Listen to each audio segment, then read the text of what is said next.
शंख बजाओ करताल बजाओ आरती करो देवा की। शंख बजाओ करताल बजाओ आरती करो देवा की। जय बोलो गणपति महाराज गौरी पुत्र गणेशा की। जय बोलो गणपति महाराज गौरी पुत्र गणेशा की। जय बोलो गणपति महाराज गौरी पुत्र गणेशा की। जय बोलो गणपति महाराज गौरी पुत्र गणेशा की।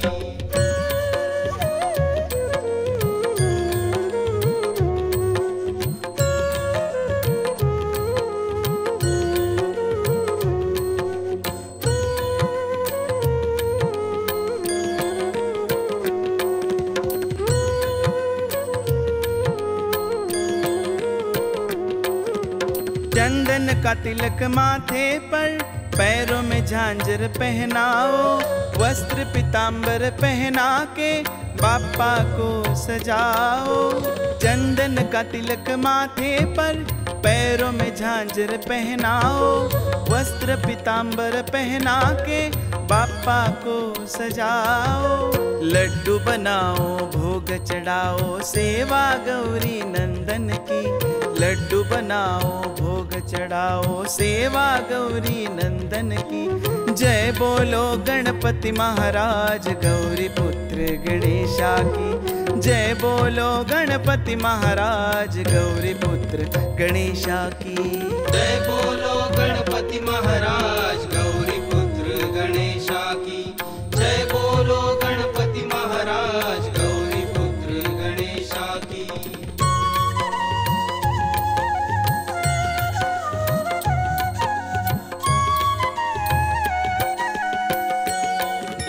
पंचारती ले हाथों में धूप दीप भी जलाओ। मोतियों की माला लेकर गले में पहनाओ। पंचारती ले हाथों में धूप दीप भी जलाओ। मोतियों की माला लेकर गले में पहनाओ। कपूर जलाओ प्रसाद चढ़ाओ नजर उतारो देवा की। कपूर जलाओ प्रसाद चढ़ाओ नजर उतारो देवा की। जय बोलो गणपति महाराज गौरी पुत्र गणेशा की। जय बोलो गणपति महाराज गौरी पुत्र गणेशा की। जय बोलो गणपति महाराज गौरी पुत्र गणेशा की। जय बोलो गणपति महाराज गौरी पुत्र गणेशा की।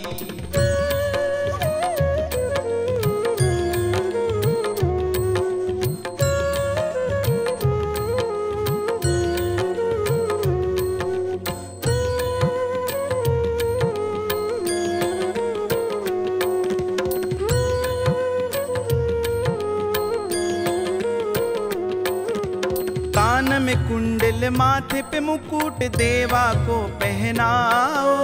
फूल हार की माला बना के मंदिर को सजाओ। कान में कुंडल माथे पे मुकुट देवा को पहनाओ। फूल हार की माला बना के मंदिर को सजाओ। आरती गाओ सबको सुनाओ कीर्ति गणपति बापा की। आरती गाओ सबको सुनाओ कीर्ति गणपति बापा की। जय बोलो गणपति महाराज गौरी पुत्र गणेशा की। जय बोलो गणपति महाराज गौरी पुत्र गणेशा की। जय बोलो गणपति महाराज गौरी पुत्र गणेशा की। जय बोलो गणपति महाराज गौरी पुत्र गणेशा की। जय बोलो गणपति महाराज गौरी पुत्र गणेशा की।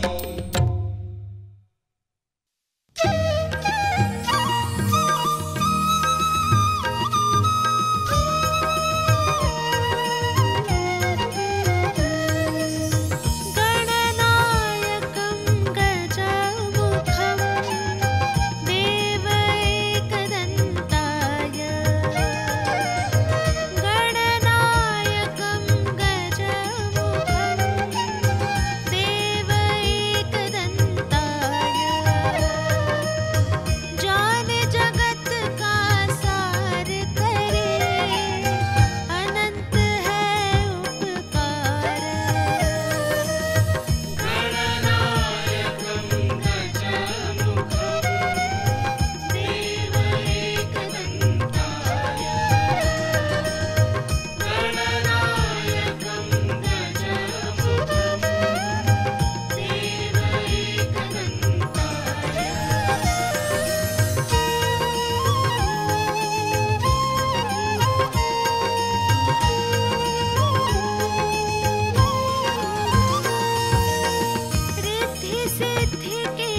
हितकारी, लंबोदर हो जय तुम्हारी।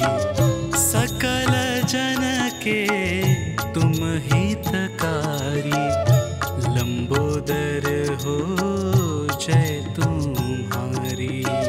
पूजा हो सदा तुम्हारी, हे गणेशा जय तुम्हारी।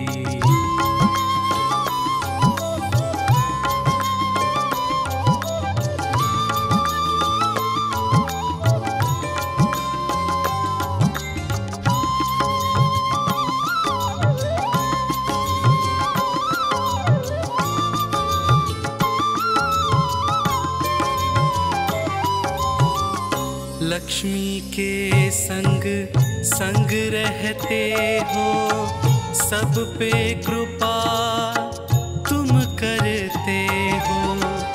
भक्ति स्वीकार करके भक्त की झोली तुम देवा भरते हो।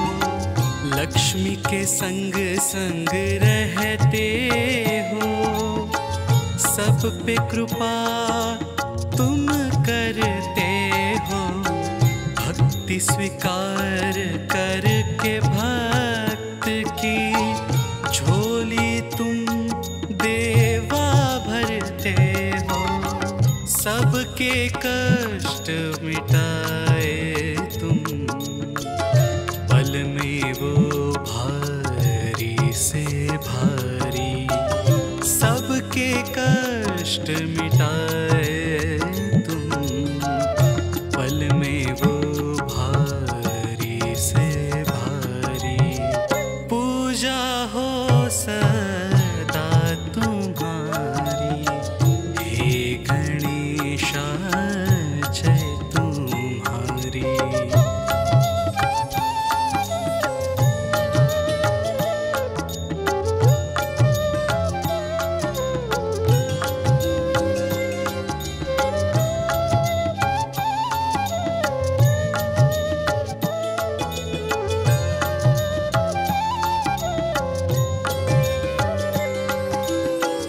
रिद्धि सिद्धि संग 8 प्रहर, चरण देवा तेरे धुलाए। जय गणेशा जय गणेशा, तेरे गीत मन से गाए। रिद्धि सिद्धि संग 8 प्रहर, चरण देवा तेरे धुलाए। जय गणेशा जय गणेशा, तेरे गीत मन से गाए। भक्तों की भक्ति तुमको प्यारी, दुनिया सवारी तू देवा हमारी। भक्तों की भक्ति तुमको प्यारी, दुनिया सवारी तू देवा हमारी। पूजा हो सदा तुम्हारी, हे गणेशा जय तुम्हारी।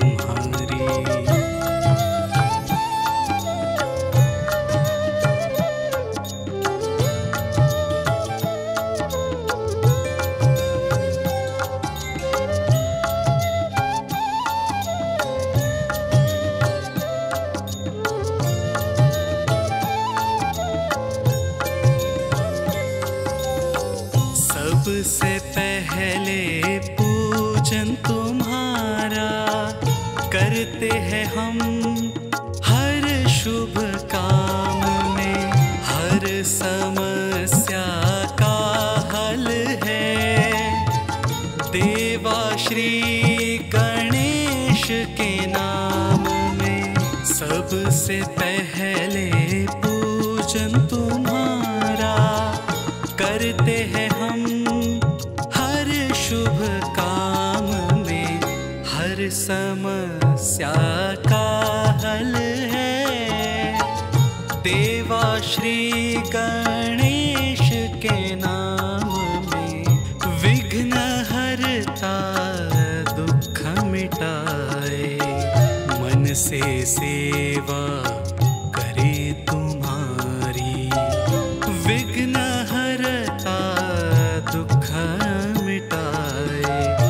मन से सेवा करे तुम्हारी, पूजा हो सदा तुम्हारी। हे गणेशा जय तुम्हारी।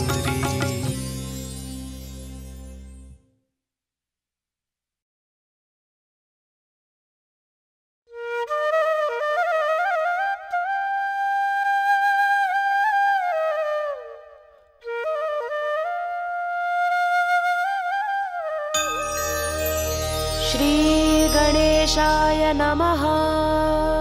नानारत्नविचित्रकं रमणीकं सिंहासनं कल्पितं, स्नानं जाह्नवीवारिणा गणपते पीताम्बरं गृह्यताम्। कण्ठे मौक्तिकमालिका श्रुतियुगे, द्वे धारिते कुण्डले, नानारत्नविराजितो रविविभा युक्तः किरीटशिरे। भाले चर्चितकेशरं मृगमदा मोदाङ्कितं चन्दनं, नानावृक्षसमुद्भवं सुकुसुमं मान्दारदुर्वाशमीः। कुल्लोद्भवधूपकं विरचितं, दीपं त्वद्ग्रे स्थितं। स्वीकृत्य गणेशभक्षं जम्बूफलं दक्षिणां, साष्टाङ्गं प्रणतोऽस्मि ते मम कृता। पूजा गृहाण प्रभो, मे कामः सततं तवार्चनविधौ, बुद्धिस्तवालिङ्गने। स्वेच्छा ते मुखदर्शने गणपते, भक्तिस्तु पदाम्बुजे। प्रसीद मम पूजने गणपते, मम वाञ्छा तव दर्शने।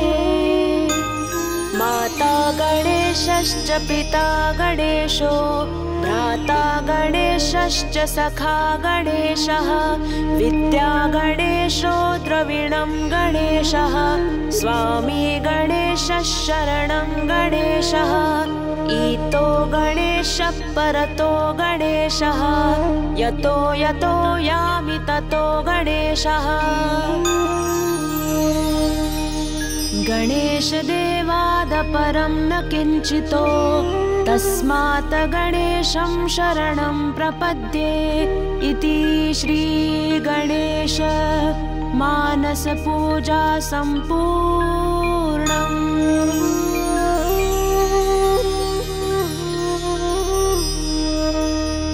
नानारत्नविचित्रकं रमणीकं सिंहासनं कल्पितं, स्नानं जाह्नवीवारिणा गणपते पीताम्बरं गृह्यताम्।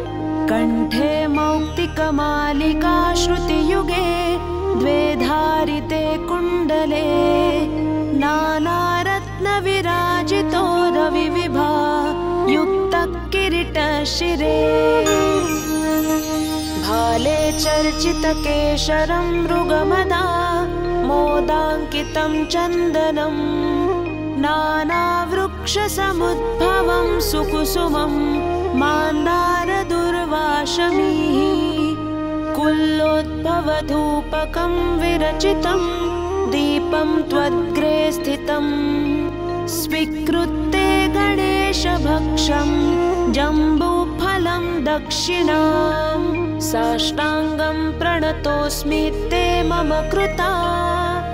पूजा गृहाण प्रभो, मे कामः सततं तवार्चनविधौ, बुद्धिस्तवालिङ्गने। स्वेच्छा ते मुखदर्शने गणपते, भक्तिस्तु पदाम्बुजे। प्रसीद मम पूजने गणपते, मम वाञ्छा तव दर्शने। माता गणेशश्च पिता गणेशो भ्राता गणेशश्च सखा गणेशः विद्या गणेशो द्रविणं गणेशः स्वामी गणेशः शरणं गणेशः ईतो गणेशः परतो गणेशः यतो यतो यामि ततो गणेशः। गणेशदेवादपरं न किञ्चितो तस्मात् गणेशं शरणं प्रपद्ये इति श्रीगणेश मानसपूजा सम्पूर्णम्।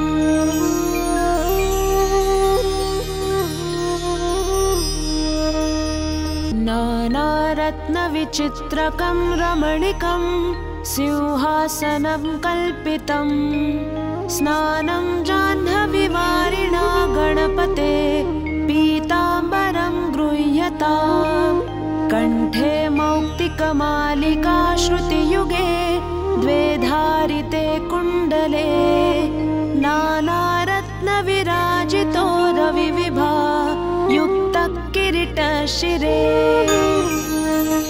भाले चर्चितकेशरं मृगमदा मोदाङ्कितं चन्दनं नानावृक्षसमुद्भवं सुकुसुमं मान्दारदुर्वाशमीः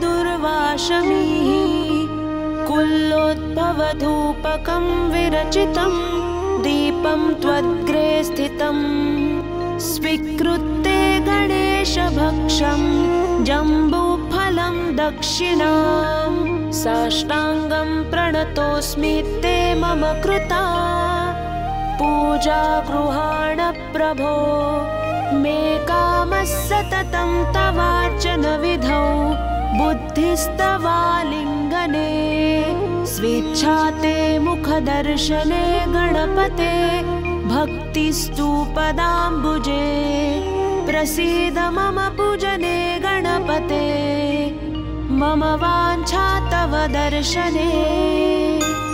माता गणेशश्च पिता गणेशो भ्राता गणेशश्च सखा गणेशः विद्या गणेशो द्रविणं गणेशः स्वामी गणेशः शरणं गणेशः ईतो गणेशः परतो गणेशः यतो यतो यामि ततो गणेशः।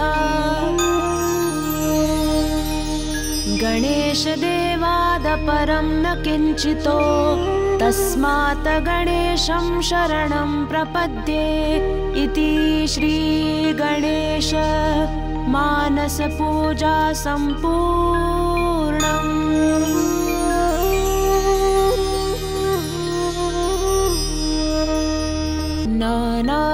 नानारत्नविचित्रकं रमणीकं सिंहासनं कल्पितं स्नानं जाह्नवीवारिणा गणपते पीताम्बरं गृह्यताम् कण्ठे मौक्तिकमालिका श्रुतियुगे द्वे धारिते कुण्डले नानारत्नविराजितो रविविभा युक्तकिरीटशिरे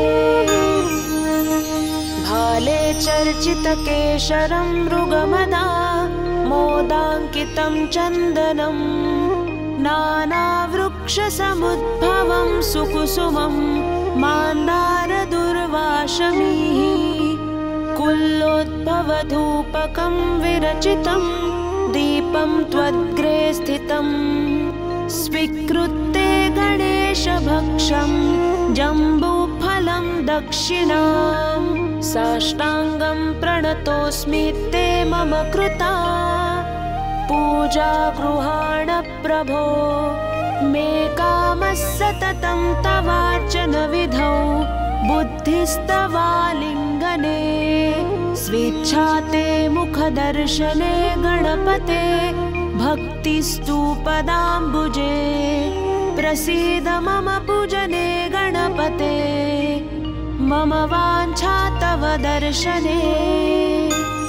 माता गणेशश्च पिता गणेशो भ्राता गणेशश्च सखा गणेशः विद्या गणेशो द्रविणं गणेशः स्वामी गणेशः शरणं गणेशः ईतो गणेशः परतो गणेशः यतो यतो यामि ततो गणेशः गणेशदेवादपरं न किञ्चितो तस्मात् गणेशं शरणं प्रपद्ये इति श्रीगणेश मानसपूजा सम्पूर्णम्।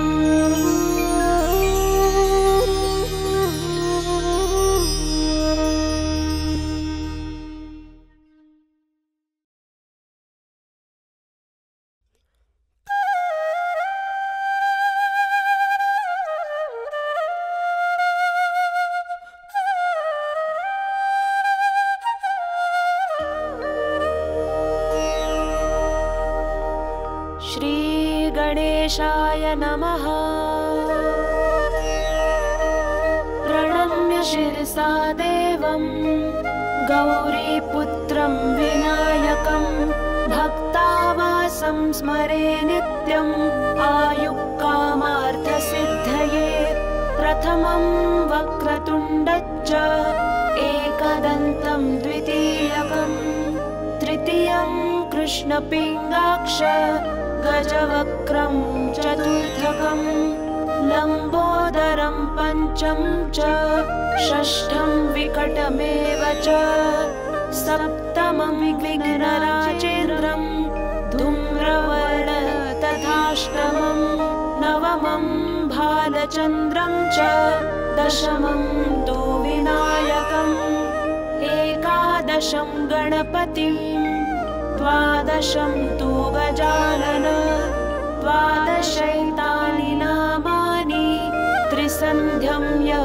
पठेन्नरः न च विघ्नभयं तस्य सर्वसिद्धिकरं प्रभो विद्यार्थी लभते विद्यां धनार्थी लभते धनं पुत्रार्थी लभते पुत्रान् मोक्षार्थी लभते गतिं जपेत् गणपति स्तोत्रम् षडीभर्मार्सैफलं लभते संवत्सरेण सिद्धिं च लभते नात्र संशयः अष्टभ्यो ब्राह्मणेभ्यश्च लिखित्वा फलं लभते तस्य विद्या भवेत् सर्वा गणेशस्य प्रसादतः इति श्रीनारद पुराणे संकष्टनाशनं नाम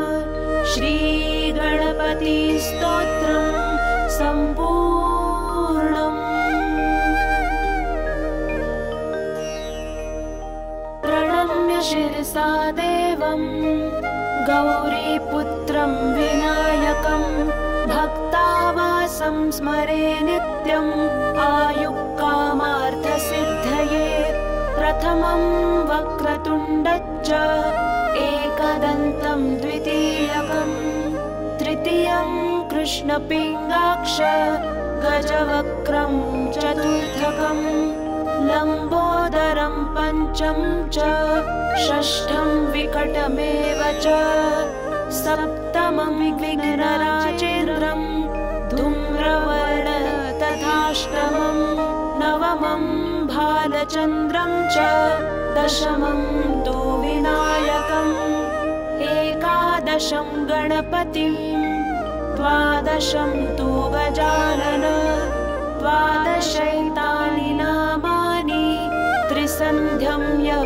पठेन्नरः न च विघ्नभयं तस्य सर्वसिद्धिकरं प्रभो विद्यार्थी लभते विद्यां धनार्थी लभते धनं पुत्रार्थी लभते पुत्रान् मोक्षार्थी लभते गतिं जपेत् गणपति स्तोत्रम् षडीभर्मार्सैफलं लभते संवत्सरेण सिद्धिं च लभते नात्र संशयः अष्टभ्यो ब्राह्मणेभ्यश्च लिखित्वा फलं लभते तस्य विद्या भवेत् सर्वा गणेशस्य प्रसादतः इति श्रीनारद पुराणे संकष्टनाशनम् नाम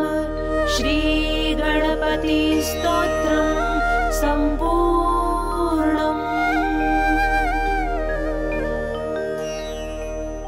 प्रणम्य शिरसा देवं गौरीपुत्रं विनायकं भक्तावासं स्मरे नित्यम् आयुक्कामार्थसिद्धये प्रथमं वक्रतुण्डञ्च एकदन्तं द्वितीयकं तृतीयं कृष्णपिङ्गाक्ष गजवक्त्रं चतुर्थकं लम्बोदरं पञ्चम च षष्ठं विकटमेव च सप्तमं विघ्नराजेन्द्रं धूम्रवर्ण तथाष्टमं नवमं भालचन्द्रं च दशमं तु विनायकम् एकादशं गणपतिं द्वादशं तु गजानन द्वादशैतानि नामानि त्रिसन्ध्यं यः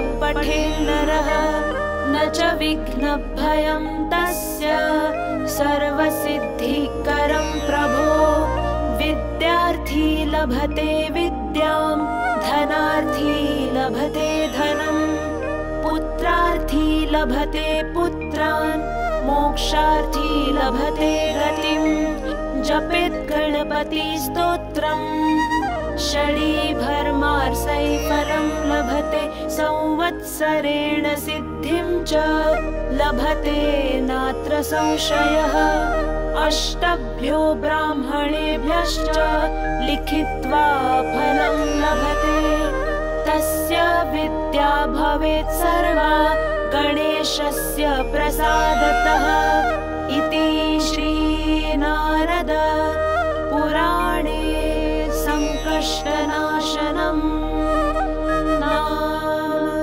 श्रीगणपतिस्तोत्रं सम्पूर्णम्।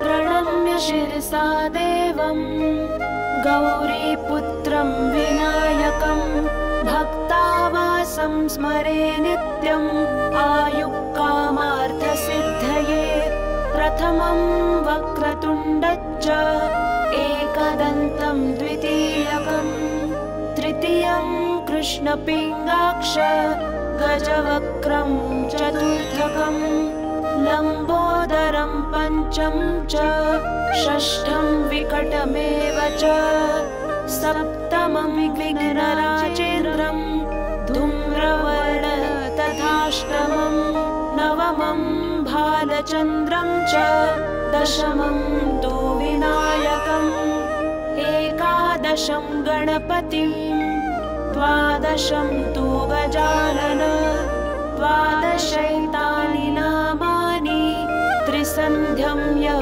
पठेन्नरः न च विघ्नभयं तस्य सर्वसिद्धिकरं प्रभो विद्यार्थी लभते विद्यां धनार्थी लभते धनं पुत्रार्थी लभते पुत्रान् मोक्षार्थी लभते गतिं जपेत् गणपतिस्तोत्रम् षडीभर्मार्सैफलं लभते संवत्सरेण सिद्धिं च लभते नात्र संशयः अष्टभ्यो ब्राह्मणेभ्यश्च लिखित्वा फलं लभते तस्य विद्या भवेत् सर्वा गणेशस्य प्रसादतः इति श्रीनारद पुराणे संकष्टनाशनम्।